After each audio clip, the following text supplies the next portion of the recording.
हाय बच्चों, क्या हाल चाल है। उम्मीद कर रहा हूँ कि आप सभी लोग बहुत ही अच्छे होंगे। आज आप सब लोगों का नया चैप्टर हम शुरू करने जा रहे हैं, जिसका नाम है स्टैटिस्टिक्स, यानी इसको हिंदी में सांख्यिकी बोलते हैं, जो चैप्टर नंबर 15 है।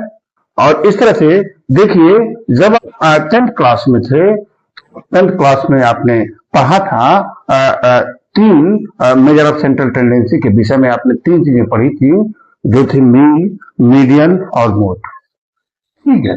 बाद में हमारे जो मैथमेटिशियन थे, जो मैथमेटिक्स के विषय में करते रहते हैं, उन सब लोगों ने देखा किसी किसी की किसी डाटा कलेक्शन के लिए, किसी डाटा कलेक्शन के लिए हमारा वो मीन, मीडियन, मोड ऐसा नहीं आता कि जिसके विषय में हम, जिस डाटा के विषय में पूरी एनालिसिस कर सकें। एग्जाम्पल्स देता हूं आपको। जैसे मान लीजिए कि आपने ये सोचा कि एसबीएम इंटर कॉलेज में 200 बच्चे हैं। मान लीजिए आपने सोचा कि एसबीएम इंटर कॉलेज में 200 बच्चे हैं और जयपुरिया में 300 बच्चे हैं, जो 10th क्लास में पढ़ते हैं। आपने देखा, मान लिया आपने, ये क्या होता है, ये 12th क्लास में पढ़ते हैं।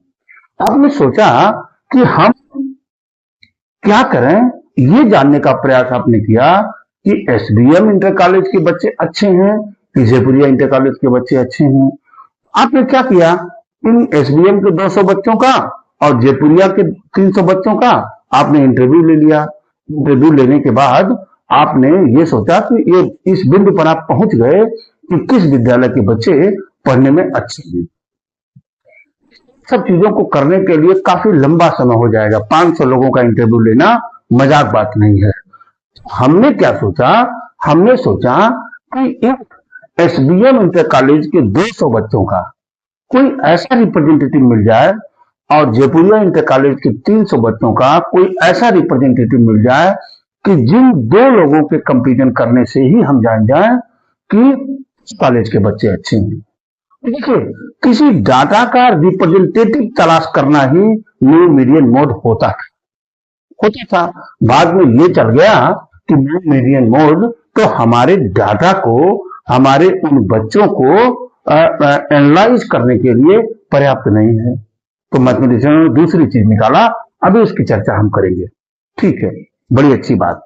आगे की बात, जैसे मान लीजिए हमने कह दिया कि कोई नदी थी। मान लीजिए हमने कह दिया कि कोई ये नदी थी। ठीक है, नदी की जो डेप्थ है, जो गहराई है डेप्थ की, ये हमने कह दिया कि ये 5 हमने कह दिया कि ये 5 फुट। ठीक है, हमने कहा 5 ऐसे लोग हैं जो 4 फुट के हैं, 4.5 फुट के हैं, इसके बाद 5 फुट के हैं। इस तरह से हमने, और फिर इसके बाद हमने एक ले लिया यहाँ 5.5 फुट के हैं, फिर एक को मैंने ले लिया 3.5 फुट के हैं, या 3 फुट के हैं, 3 फुट के हैं। ठीक है, ये मान लिया हमने क्या है, 3 फुट के हैं। अब इन सब लोगों को इस तालाब को पार करना है, जिसकी डेप्थ कितनी है, 5 फुट है।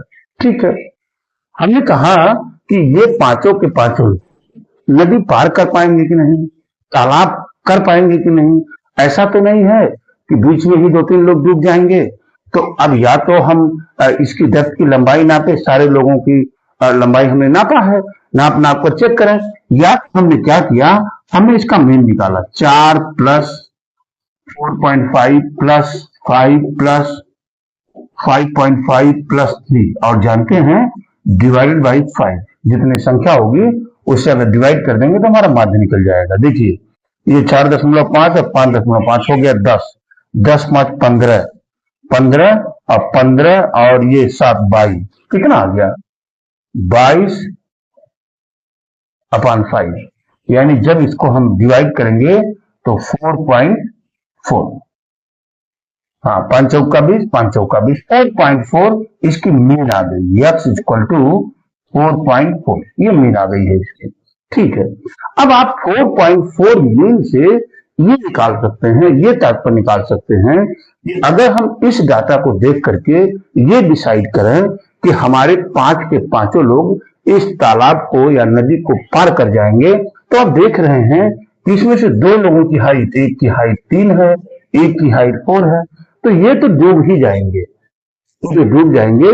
मान लिया ये तीन, ये देखिए, इनकी ये 3 लोगों का मीन से ज्यादा हाइट है, तो मान लीजिए 3 ही लोग इस तालाब को पार कर पाएंगे, बाकी लोग तो पार नहीं कर पाएंगे।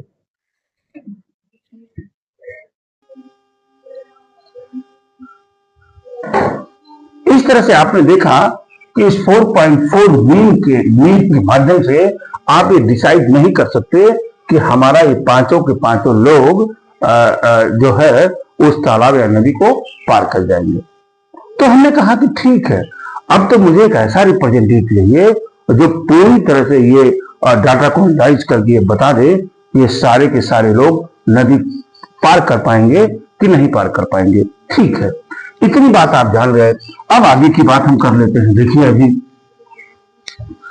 एक और डिफरेंस बताने जा रहा हूं आपको। जैसे मान लीजिए ये एक बैट्समैन है, ये बैट्समैन ए है, 1 2 3 4 5 6 7 8 9 10, ये 10 मैचों का इनका रिकॉर्ड है कि ये कितना कितना नंबर बनाते, कितना कितना रन बनाते हैं।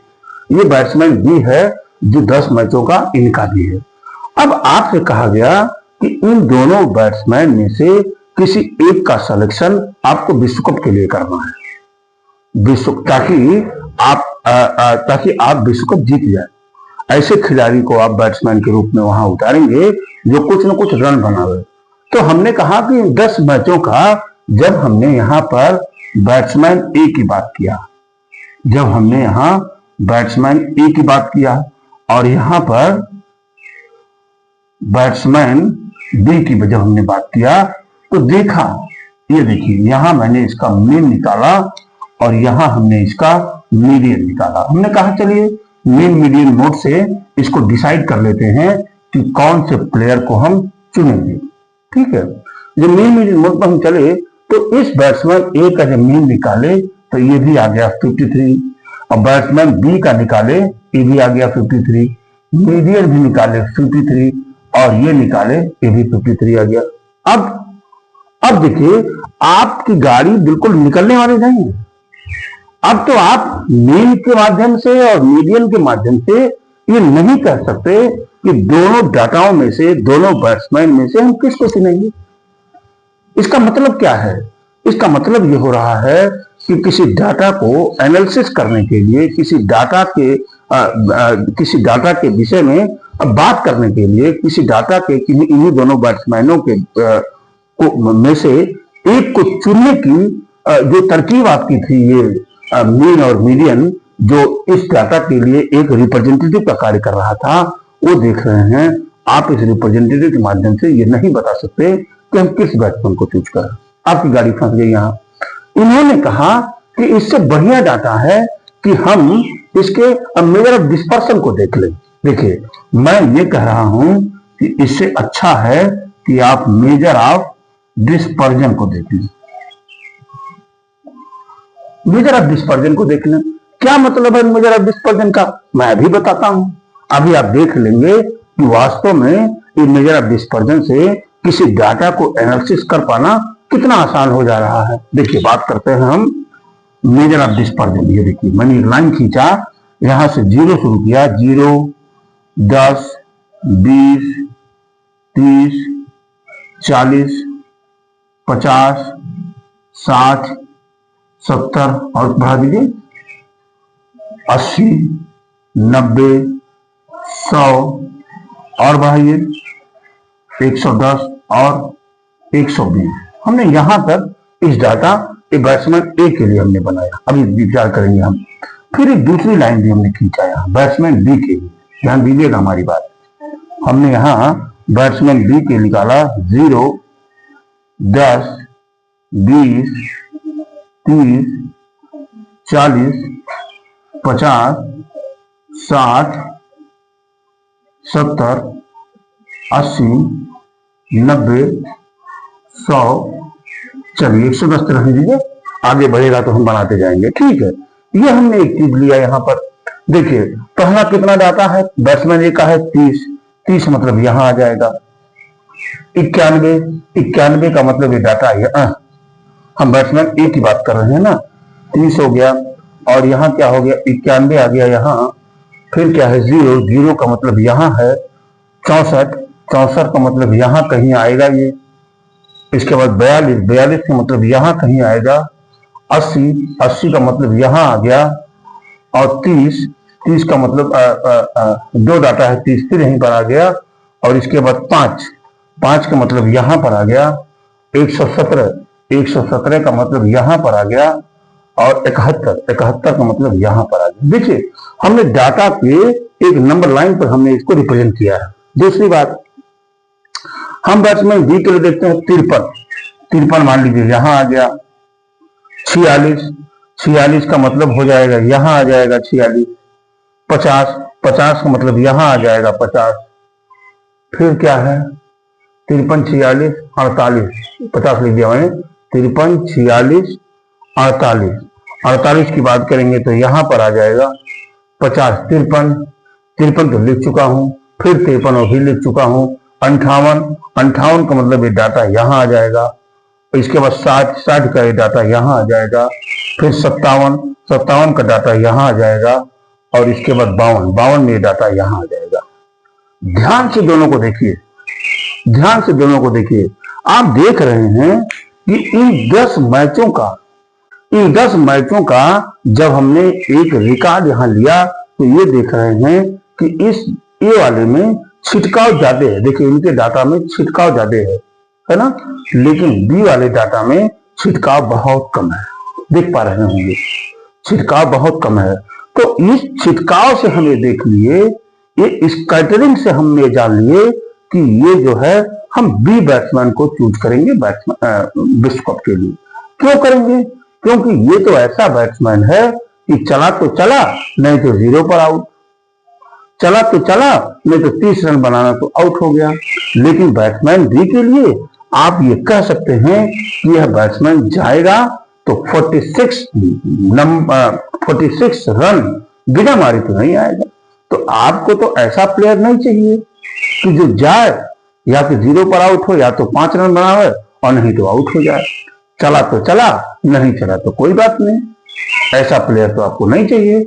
आपको तो ऐसा प्लेयर चाहिए कि जो प्लेयर बिल्कुल विश्व कप में जाए तो कुछ न कुछ रन बनाकर आए, कुछ न कुछ रन। इसलिए हम यहाँ पर बैट्समैन बी को चूज करेंगे।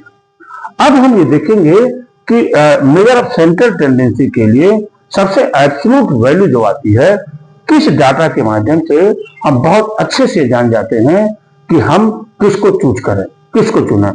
अभी हम उसकी स्टडी करने जा रहे हैं।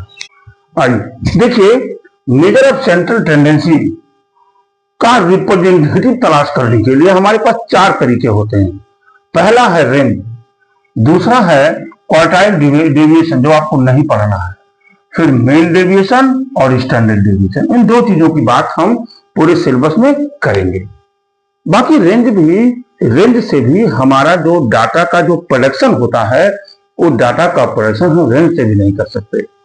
सबसे अच्छा तरीका है कि आप किसी डाटा का प्रोडक्शन करने के लिए आप उसके डेविएशन यानी मेजर ऑफ डिस्पर्जन पर आप जाएंगे, तो उसके स्कैटरिंग से, उसके छिटकाव से आप जान सकेंगे कि कौन सा डाटा हमारे लिए अच्छा होगा। फिलहाल आज हम यहाँ बात करेंगे मीन डेविएशन की। आइए हम यहाँ बात करेंगे मीन डेविएशन, मीन डेविएशन की बात करेंगे। मीन डेविएशन के लिए आपको सबसे पहले मीन की आवश्यकता पड़ती है। अब मीन में आप जानते थे कि mean X bar equal to होता था sigma F I X I upon sigma F I, ये पहला फार्मूला था। दूसरा फार्मूला था X bar equal to A plus sigma F I D I upon sigma F I, ये भी हुआ करता था। ये भी फार्मूला था जब बड़े डाटा मिल जाते थे, A plus sigma F I U I upon sigma F I into H, ये भी फार्मूला। 3 फार्मूलों की बात हम मीन में किया करते थे। हम इसका भी यूज करेंगे। अगर हमको बड़े डाटा मिल जाएंगे तो मीन कैसे निकालेंगे उसकी चर्चा हम कर लेंगे, बड़ी अच्छी बात। अब आ जाते हैं थोड़ा सा मीडियन पर। हम मीडियन भी निकालने का फॉर्मूला क्या था आपके पास? अगर ये आपको ग्रुप डाटा मिलता था तो उसका फॉर्मूला था median equal to L plus, ये देखिए, N by two minus C F upon F into H, ये था। और ये था if the number of term, if the number of term N is even, अगर इवन हुआ करता था, इवन हुआ करता था तो क्या होता था? तो होता था मीडियन इक्वल टू, ध्यान दीजिएगा, मीडियन इक्वल टू होता था N by two th plus N by two plus one th by two, ये मीडियन हुआ करता था। और if the number of term, if the number of term is odd, अगर ऑड हुआ करता था तो मीडियन इक्वल टू सीधे सीधे होता था ये N plus one by two th, ये टर्म हो जाती थी। ठीक है, इतने फार्मूलों के माध्यम से हम मीन डेविएशन की बात करेंगे।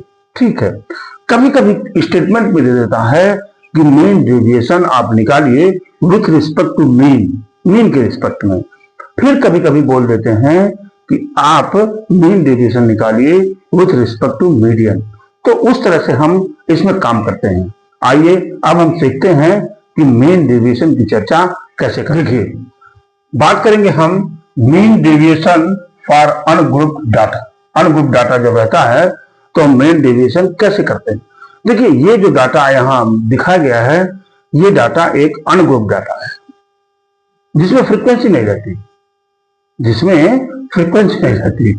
अभी हम बताएंगे आपको कि फ्रीक्वेंसी वाले भी दो तरह से डाटा होती है, एक डिस्क्रीट फ्रीक्वेंसी डिस्ट्रीब्यूशन, एक होता है ग्रुप फ्रीक्वेंसी डिस्ट्रीब्यूशन। अभी मैं बताऊंगा उसको, फिलहाल पहले इसको देखते हैं। देखिए कैसे हम इसमें, देखिए मीन डेविएशन, मीन डेविएशन की बात करते हैं। देखिए मीन डेविएशन इक्वल टू होता है sigma I equal to 1 to N mod of X minus X bar divided by N. N क्या है? टोटल फ्रीक्वेंसी है। ठीक है, टोटल फ्रीक्वेंसी कह रहे हैं, टोटल डाटा है। ठीक है, देखिए यहां पर हम बात करें तो सबसे पहले इस डाटा का हमको क्या चाहिए? हमको, देखिए मैं इसको बना लेता हूं उसमें, ये हो जाएगा 6 7 10 12 13 4 8 और क्या हो गया 12। ये एक डाटा हो गई, डाटा का नाम हमने दे दिया एक्स, ये डाटा है। अब हमको यहाँ पर क्या चाहिए? एक्स बार चाहिए। एक्स बार के लिए आप जानते हैं कि X bar equal to total sum का जितने नंबर होंगे उनका डिवाइड कर देंगे। 6 7 13 13 10 23 23 12 35 35 3 38 10 48 48 4 52 52 8 60 60 12 72, ये कितना हो गया? 72/8, 8 9 72, यानी यहां मीन की वैल्यू कितनी आ गई? 9। ठीक है, अब मैं यहां पर बात करूंगा, देखिए ध्यान से, एक्स माइनस एक्स बार की जो मार्गुलस में वैल्यू आएगी, यानी पॉजिटिव भी लेना है, नेगेटिव नहीं आएगा। 6 में से 9 को घटाएंगे 3, 7 में से 9 गया 2, 10 में से 9 गया 1, 12 में से 9 गया 3, 13 में से 9 गया 4, 4 में से 9 गया 5, 8 में से 9 गया 1, 12 में से 9 गया 3। ये चीजें आपकी यहाँ आ चुकी है। ठीक है, बड़ी अच्छी बात, बड़ी अच्छी बात। अब यहां पर हम लिख देंगे सिग्मा एक्स माइनस एक्स बार मार्गुलस में इक्वल टू, जानते हैं ना सिग्मा वही लगता है जहां हम पूरे डाटा का सम करते हैं। तो लगा देते हैं, 3 2 5 5 1 6 6 3 9 9 4 13 13 5 18 18 को 19 3 कितना हो गया? 22। एक बार रिपीट कर लिया जाता है, 3 2 5 5 1 6 6 3 9 9 4 13 13 5 18 18 को 19 3 22, ये चीजें हो गई आपकी।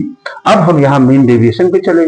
देखिए मीन डेविएशन का फॉर्मूला ऐसे, इसको शॉर्टकट में लिखते हैं, M D equal to sigma, इतना ये क्या है? Sigma I equal to 1 to 8 है इसमें, ये हो जाएगा mod of X minus X bar divided by N, ये बराबर हो जाएगा, ये कितना है? ये आपका है 22 divided by 8, this will be equal to ये देखिए इस तरह से हमने मीन डेविएशन निकाला। अब एक एग्जांपल्स नंबर 2 भी हम सॉल्व कर लेते हैं, फिर हम ग्रुप डाटा की तरफ चलेंगे। चलिए एग्जांपल 2 की बात कर रहे हैं। Find the mean deviation about the mean for the following data, यानी मीन के माध्यम से हमको क्या निकालना है, इसका मीन डेविएशन निकालना। आप जानते हैं कि मीन डेविएशन इक्वल टू होता है sigma I equal to 1 to n modulus of x minus x bar upon n, है ना। ये फार्मूला होता है। इसी फार्मूलों का यूज करते हुए हम आगे बढ़ेंगे, इस बात कर रहे हैं। ठीक है, बड़ी अच्छी बात। हम इसके मीन पर चलते हैं। जब इनको सम करेंगे हम तो x बार इक्वल टू आ जाएगा 200 अपान कितना होगा 20, ये 20 है, इक्वल टू कितना हो गया 10, इसका मीन हो गया। अब हम बात करेंगे यहाँ x माइनस x बार मॉडुलस की बात करेंगे। ठीक है, देखिए 12 में से 10 गया 2, ठीक है, 3 में से 10 गया 7।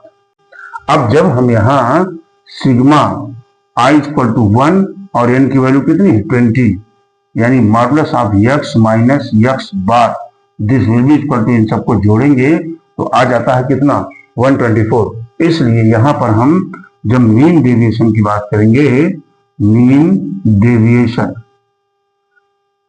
डेविएशन इक्वल टू हो जाएगा sigma I equal to 1 to 20 modulus of x minus x bar divided by n, this will be equal to 124 upon 20,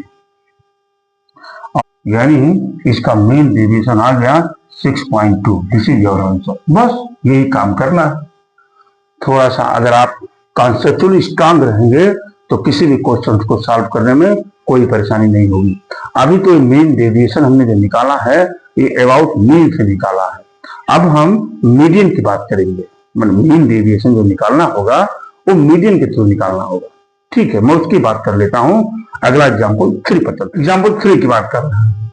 find the mean deviation about the median. देखिए मीडियन की बात कर दिया इन्होंने, अभी तक तो मीन का, अब मीडियन के माध्यम से आगे बढ़ना है। ठीक है, फॉर द फॉलोइंग डाटा ये है। तो सबसे पहले इस डाटा को आप इंक्रीजिंग आइटम लिख दीजिए। सबसे कम इसमें क्या है 3 ही है।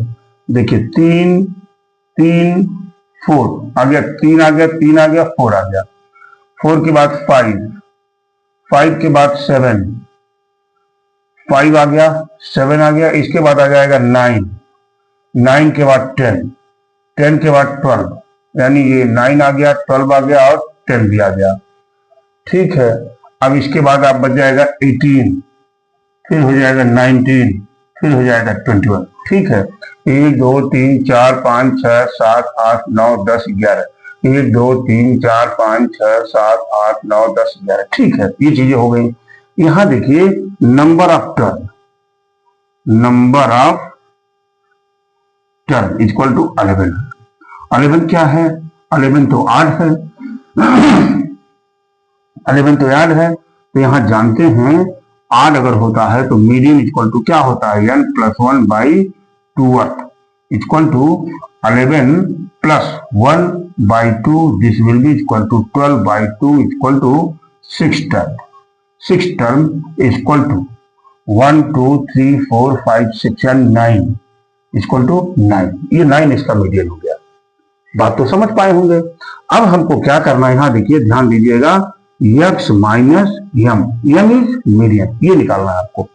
x माइनस m ये बराबर हो जाएगा, देखिए घटाते हैं, x माइनस m कर रहे हैं ना, देखिए 6 हो गया, यहाँ मॉडुलस में है तो पॉजिटिव आएगा, 6 हो गया, ये यहाँ पर 5 हो गया, यहाँ पर 4 हो गया, यहाँ पर 2 हो गया, यहाँ पे 0 हो गया, यहाँ पे 1 हो गया, यहाँ पे 3 हो गया, यहाँ पे 9 हो गया, और यहाँ पर 10 हो गया, और यहाँ पर हो जाएगा 12 हो गया।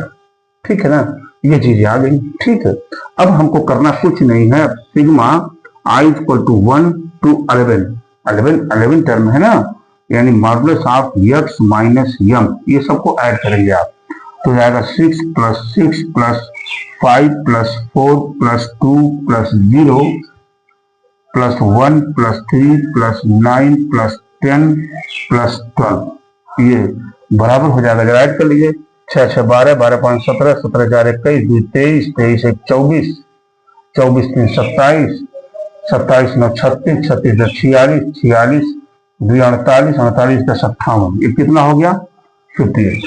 ठीक है, 58 आ गया। अब हम बात करेंगे हम मीन डेविएशन को। देखिए मीन डेविएशन इक्वल टू क्या होता है, sigma I equal to 1 to 11 x minus m upon n. ये बराबर हो जाएगा, कितना आया है ये 58, ये आ गया 58 अपान एन, एन का मतलब है 11, 11 पचे 55, 11 पचे 55 और क्या हो जाएगा 11 पचे 55, 55 3 बचा, 11 दूना 22 और 11 सते 77, 5.27। ये चीजें आपकी मीन निकल कर आ गई आपकी 5.27।